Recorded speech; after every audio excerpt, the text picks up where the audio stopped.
Qual é a sua opinião sobre espaço? Oi, eu sou a Cris e esse é o Falando Pensamentos, podcast onde, como o próprio nome já diz, eu falo os meus pensamentos. Sejam bem-vindos. Eu acho que em algum ponto a humanidade deu uma perdida na conexão dela com o espaço. E o espaço, eu acho que não ficou claro o suficiente na introdução, é o espaço sideral mesmo, ao qual estou me referindo. Eu não sei se o espaço é uma coisa que ficou nos anos 2000 e talvez esteja vindo aí para fazer seu comeback, tal como a calça de cintura baixa e a sobrancelha fina e a faixa de cabelo. E a gente pode observar isso, por exemplo, com o filme Duna voltando. Mas eu lembro quando eu era criança, eu pensava muito mais no espaço. Talvez, eu não sei se toda criança pensa, mas eu acho que sim. Tipo, a maioria das crianças pensa em dinossauro, areia movediça e espaço. Eu pensava em todos esses e também eu assistia excesso de Discovery Channel.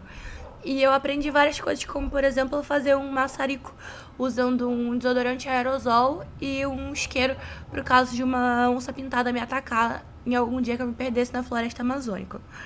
Inclusive, é uma pena que a maior parte desse conhecimento que eu construí com tanto afinco durante toda a minha infância tenha se perdido na minha cabeça, porque um dia, quando eu me vi numa situação real de fazer uma trilha na floresta amazônica, eu percebi que eu não lembro de mais nada. E se eu ficasse perdida lá, eu provavelmente ia morrer. E eu fiquei assim, sabe como a gente fala da criança interior? Minha criança interior com certeza ficou super decepcionada, porque eu passava horas e horas e horas assistindo Discovery Channel, History Channel na Gatonet. Para quê? Para quê? Se já era meio óbvio que era bem provável que eu fosse exposta a alguma daquelas situações, mas quando eu fui exposta, eu tava despreparada. Eu tava como um cachorro domesticado. Um dia eu fui uma loba, corri com os lobos e com as onças pintadas, e o tempo e a idade, eles me deixaram soft, me deixaram mole, me deixaram sem saber se todo sapo que tem uma cor vibrante é de fato venenoso, ou alguns outros também têm cor vibrante para mimetizar os sapos das espécies que são venenosas e parecerem venenosos, mas alguns eu poderia comer e outros não. Mas eu ia comer algum? Claro que não, porque agora eu não sei mais diferenciar eles pelo formato da cabeça ou do olho ou da pata. Mas um dia eu soube. E eu achei... Eu não. Meu cérebro, meus neurônios, eles acharam que eu não ia precisar desse conhecimento. E eles acabaram apagando esse conhecimento de mim e colocando sei lá o que no lugar. Provavelmente o TikTok da mulher que fala que turbulência não derruba avião porque o mundo é como se fosse uma gelatina. E aí, quando eu precisava saber sobre sapos, sobre frutas, que se você vê, essa fruta aí o macaco comeu, então ela não é venenosa. Inclusive, se um dia alguém ia se perder na floresta, siga essas dicas. Se o animal está comendo a fruta, ela não é venenosa. Mas o mais provável é que eu, vocês, todos nós, a gente fosse acabar igual o cara do... Qual é o filme, gente? Aquele do Felicidade Só é Real quando é compartilhada? Na Natureza Selvagem. A gente ia acabar tendo uma ideia idiota.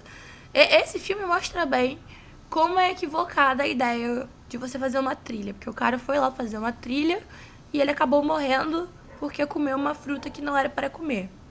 E ele calculou tudo muito mal da viagem dele. E por falar em trilha, o que mais é a viagem espacial do que uma trilha para o espaço? Mas é uma trilha mais legal porque você não precisa, de fato, se locomover, fazer um esforço ativo de se locomover, porque você vai estar aí em meios de transporte espaciais. Eu já falei dessa frase aqui, e é uma coisa que está extremamente entranhada no meu inconsciente, que é essa história de eu nasci tarde demais para explorar a Terra e cedo demais para explorar o espaço. A gente vem entendendo aqui que há em mim uma crescente vontade de explorar, né, de descobrir coisas novas. Provavelmente que eu quero fugir da minha vida, da minha realidade, minha analista falaria, mas eu gosto de pensar que não, é simplesmente porque eu sou uma pessoa que não se adequa no status quo e no senso comum, portanto eu realmente gostaria muito de viver experiências. E hoje em dia não tem aí como você sair à procura de uma especiaria brasileira, mas uma especiaria espacial, às vezes tem como. Assim como eu dedicava muito tempo da minha vida aprendendo a sobreviver na floresta, no deserto, numa ilha, construir uma jangada, fazer armadilhas para peixes com folhas de coqueiro, eu também passava muito tempo da minha vida estudando sobre o espaço. E por estudando, lesse consumindo conteúdo extremamente suspeito na internet sobre alienígenas e raças de alienígena e essas coisas. Conteúdos até meio racistas, mas eu vou chegar lá. Eu, na infância, vocês sabem, né, que eu não tive uma infância fácil. Então, eu literalmente rezava para ser abduzida. Toda noite. Não, gente, é um pouco bad vibe, né? Mas eu achava normal. Ainda acho. Mas toda noite eu torcia muito pra eu ser abduzida, porque eu queria muito ser levada pro espaço. Isso aí, na psicologia, né, já é diagnosticável em mais de 180 países. Você achava perfeitamente normal não querer viver neste mundo.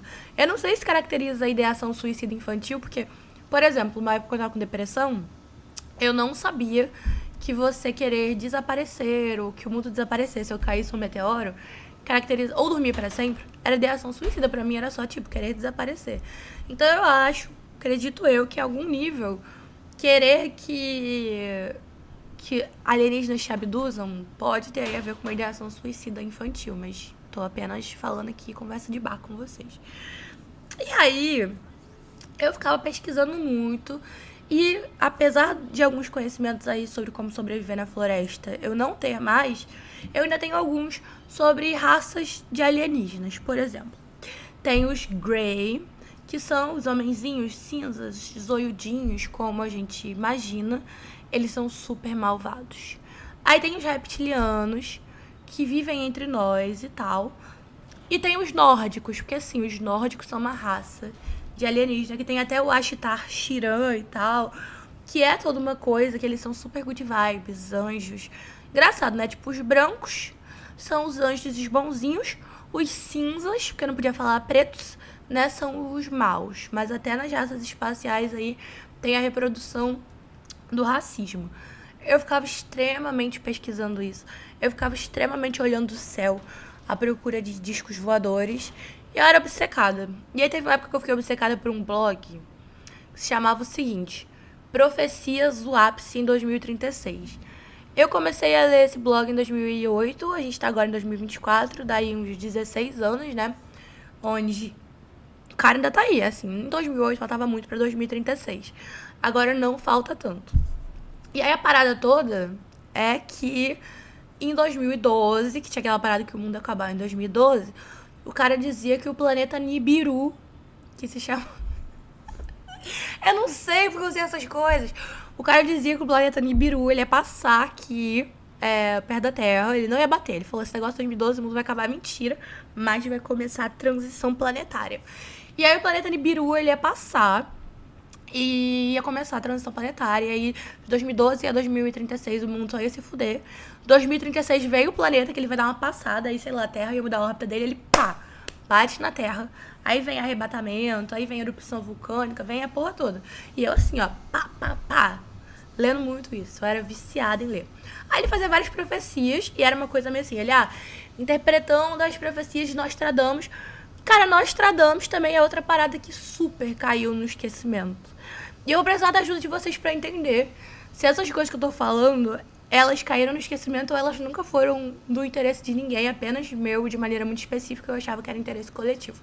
Porque Nostradamus, quem não sabe, era um profeta da Idade Média, eu acho, do renascentismo, que ele meio que acertou umas coisas. Aí o cara saía interpretando a profecia, e aí, quando a profecia dava errada, a interpretação e tal, ele falava, gente, eu que interpretei errado, a profecia estava certa, mas se eu tava dizendo aqui que caiu um avião e na verdade caiu uma bomba atômica, eu que não entendi que uma grande luz no céu era uma bomba atômica e não um avião, mas parada meio assim. Mas eu continuava acreditando nele.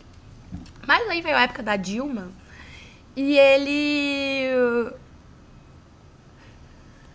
Então, por falar em Dilma, quando eu tinha 13 anos, eu tinha um blog de política. Eu, aos 13 anos de idade, na 8ª série, fazia extremas análises políticas. Talvez um dia eu leia pra vocês, ou quando eu tiver apoiadores, gente, vai botando a ideia na cabeça de vocês aí. E pense se vocês poderiam um dia me pagar R$10, que eu tô com essa ideia aí de botar os apoiadores. Aí eu vou mostrar que é uma parada assim que eu jamais botaria por vontade própria na internet agora. Porque era o puro suco do, sei lá, chamava a Dilma de baby um porquinho atrapalhado na cidade. E por aí vai. Quando começou a época da Dilma, inclusive, gente, junho de 2013, ele foi o Maria passa na frente de muita gente, porque nessa época todos os jovens que eu conhecia que gostavam de política, que eram inteligentes e tal, tava todo mundo aí cambiando pro lado do não existe almoço grátis e do liberal e do José Serra. A sorte foi que veio aí, junho de 2013, Putinhas Aborteiras, Mídia Ninja, um dos meus grandes sonhos, que eu acho que também tem a ver com trauma de infância, mas é assim que deu o 2013. E tinha ali a Mídia Ninja, eles eram da ONG Fora do Eixo, e tinha casas coletivas, onde todo mundo morava. Era meio que um comunismo na casa, então o dinheiro era dividido entre todo mundo e tal. E, obviamente, meu sonho virou morar na casa coletiva da Mídia Ninja. Como se pode ver, eu literalmente queria morar em qualquer lugar, menos onde eu morava. Mas, enfim, quando começou a época da eleição, esse cara do Profecias do Ápice em 2036, ele começou a ficar falando umas paradas muito estranhas. Eu fiz uma projeção astral para Saturno e os guias espirituais falaram que os vermelhos não vão ganhar a eleição e tal. Mas aí, cara, eu já tinha passado por 2013. Aí eu fiquei, eu não dou mais match com esse cara. Mas até hoje, às vezes, eu vou lá e dou uma olhada no blog dele, que tá muito mais caído do que já foi, porque em época de 2018 e tal, ele ficou completamente maluco. Vai ver, ele já era maluco antes, tá? Só que antes eu não tinha ali a ferramenta para identificar. O cara ficou louco, pirado. E o blog tá lá, mas até 2036, anualmente, eu vou estar dando uma passada. E você anota aí na sua agenda. Se em 2036 acontecer o ápice das profecias, ele tava certo. Ele estava avisando desde mais ou menos 2004, que eu comecei a acompanhar em 2008. Mas continuando sobre o espaço, sempre tinha sido uma coisa que me encantou muito. Tem um cara, Carl Sagan, que ele fala, tipo, somos todos feitos de poeira das estrelas. Porque, né, os átomos que compõem a gente hoje, eles vieram da explosão de uma estrela lá na puta que pariu. E eu não sei se porque eu era adolescente ou se porque eu ainda tinha algum romantismo com a vida. Hoje em dia eu me considero extremamente pragmática. Contra a minha vontade. Estou tentando recuperar a poesia, a liricidade, o encantamento pela vida que eu já tive outrora. Hoje em dia não sinto mais que eu tenho. Mas esse negócio de poeira das estrelas me pegava, assim, eu ficava, caraca, poeira das estrelas, sim, somos. E aí eu ficava pensando, eu ficava pesquisando. Aí tem parada de realidades paralelas, né, também, que tem uma teoria paradoxo das realidades simuladas, que é o seguinte, eu não descarto, tá? Acho que hoje em dia eu descarto, mas eu sou uma pessoa muito crente, eu acredito em tudo. Que diz que realidade simulada é o seguinte, se existir realidade simulada, se algum dia algum ser, humano ou não, criou uma realidade simulada, ele não precisava criar só uma. Se você criar uma, você pode criar infinitas. Então, a probabilidade de existirem realidades paralelas é infinitas, realidades simuladas. E se existem infinitas realidades simuladas, só existe uma realidade base. Então, a probabilidade da gente estar numa realidade simulada é 1 sobre infinito, que tende a zero. 1 dividido por infinito é quase zero. Então, por causa dessa matemática, a conta é que se existirem realidades simuladas, a gente com certeza está numa realidade simulada, porque é matemática básica. Se existem infinitas realidades simuladas e só uma base, a gente está na simulada. Já a prova desse paradoxo a outra única opção é que não existem realidades simuladas. Então, nenhum ser em nenhuma parte do universo nunca teria criado uma realidade simulada. Então, talvez a gente viva numa simulação. Talvez a gente esteja num grande The Sims de seres espaciais. O Stephen King, ele tem um livro desse. Enfim, ele tem um livro onde, não vou falar qual, mas sei que no final das contas, quem estava brincando com a humanidade eram seres espaciais. Até aí, pô, legal, gosto. Mas os seres espaciais tinham formas geométricas. O Stephen King, na minha opinião, ele é um cara que ele escreve muito boas histórias, mas ele sempre estraga na explicação do que ele escreveu. Ele cria um mistério incrível e aí depois é uma explicação muito idiota, na minha opinião, assim, que não condiz com o que eu esperava que ele escrevesse. Mas eu acho que muitos autores têm esse problema com as suas obras, tipo Game of Thrones, por exemplo. Eu comecei a ler antes da série da TV começar. E aí eu sinto que o Martin lá que escreveu, ele tinha uma história que era uma história boa e tal. Só que as pessoas começaram a fazer tantas teorias, tantas coisas, até muito melhores do que o que ele inventou, que aí quando mostrou o que ele inventou, todo mundo achou sem graça, porque a história já tinha por conta própria tomado uma outra vida. É o Frankenstein do criador. Eu gosto muito de ficção científica. E quando eu era criança, além de escrever e-mails para o Paulo Coelho pedindo para ele ser meu mestre, eu também me inscrevia em todo tipo de site que aparecia para você ir colonizar Marte, e colonizar a Lua. Só podia maior de 18 anos, eu não tava nem aí, eu mentia a minha idade, porque também era meu sonho viver no espaço. Eu tava falando pro meu marido hoje que se tivesse hoje em dia, eu ainda gostaria de inscrever a gente pra ir viver em outro planeta. Ele não gostou muito, não.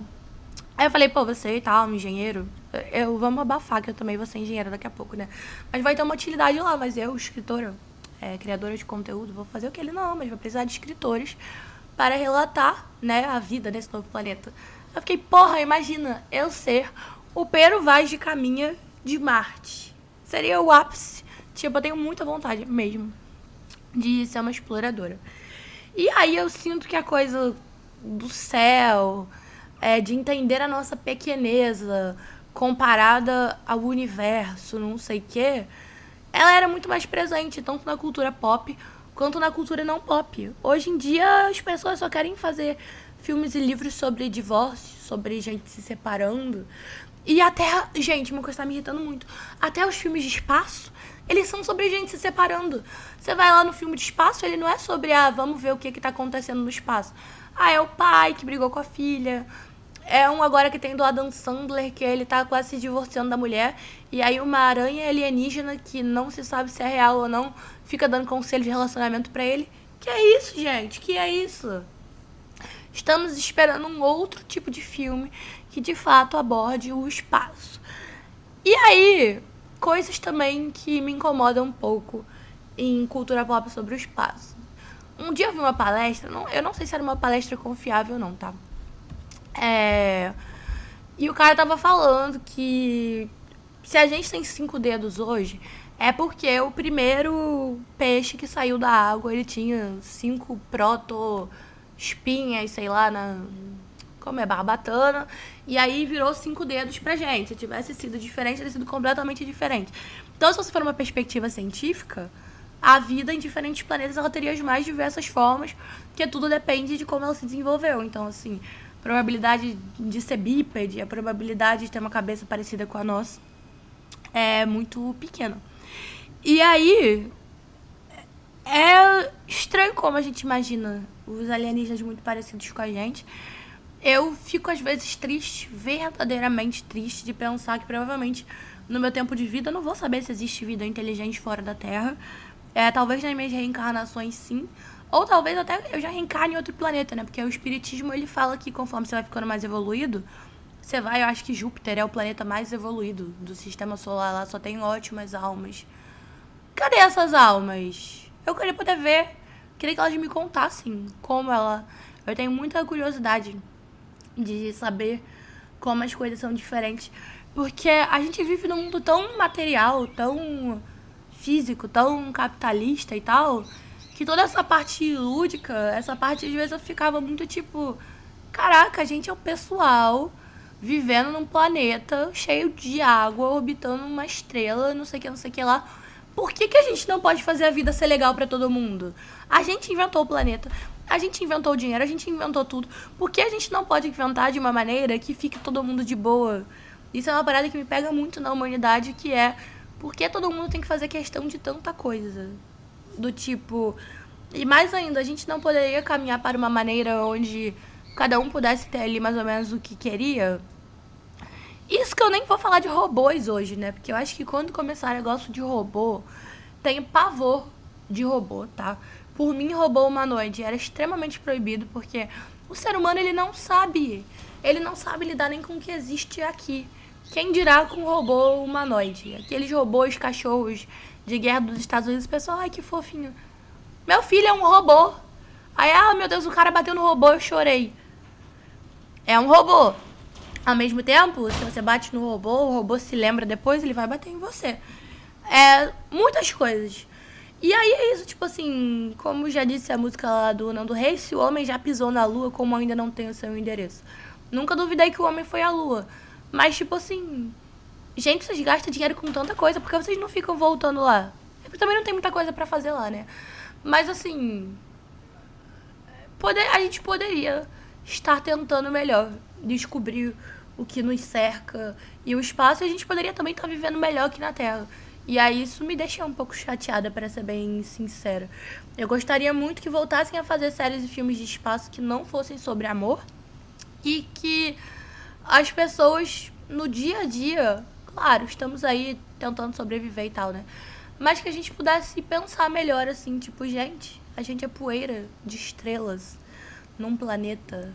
Só que aí o capitalismo não deixa, né? Que merda. Você não pode nem querer filosofar sobre a existência humana e talvez sobre a existência, múltiplas existências reptilianas, porque a vida é majoritariamente um pouco uma droga, né? Vou ficando por aqui. E o que a gente pode tirar disso é... Às vezes, se você quer desaparecer, isso pode significar coisas. Antes de ir para a floresta amazônica, dê uma pesquisada em frutos comestíveis. Tente descobrir a diferença de uma cobra coral verdadeira e uma cobra coral falsa. E lembre-se sempre, somos todos feitos de poeira das estrelas. Até a próxima.